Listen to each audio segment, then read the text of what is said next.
Hello, my name is Jamison, and I'm going to talk about how I naturally increased my testosterone levels from here to here.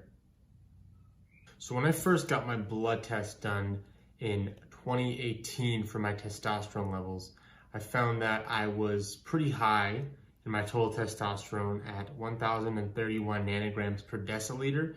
My free testosterone was 9.28 nanograms per deciliter. My SHBG was pretty high at 89 nanomoles per liter. When I saw the high SHBG, I was pretty nervous. I wasn't sure exactly what that meant. And at this time, I actually started taking something called Aphro-D.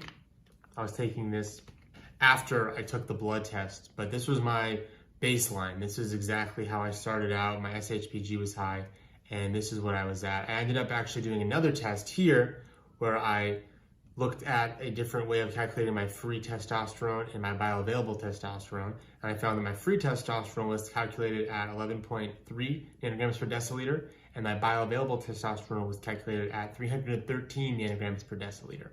So this test was in 2018, and I got tested again in 2020. And when I got tested again in 2020, I found that my testosterone levels went up to 1,142 nanograms per deciliter. Not only that, but my SHBG, my sex hormone binding globulin, went down to 70.4 nanomoles per liter. So this was estimated to have a free testosterone level of 14.42 nanograms per deciliter.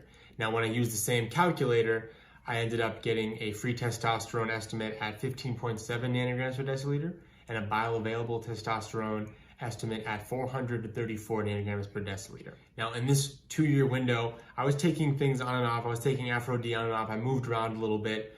I was doing a couple of different things. I actually wasn't exercising as much as I would have liked before I did this test. And I wasn't in a really great place in my life either.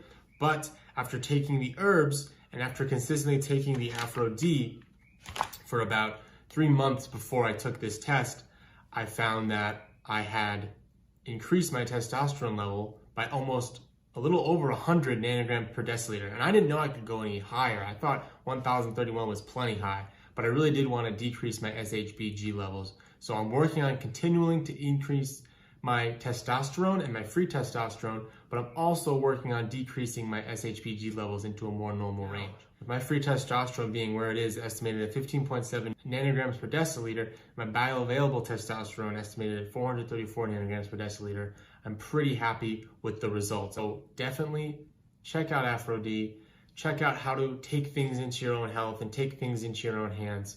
One of the biggest and most important things for me was this was all done naturally. I didn't use any steroids, any testosterone boosters, anything that was a prescription or over-the-counter testosterone replacement. I stuck to my health initiatives. And ask anybody who knows me. You can ask my friends. You can ask people that I've been around. I am a health nut. I am self-proclaimed.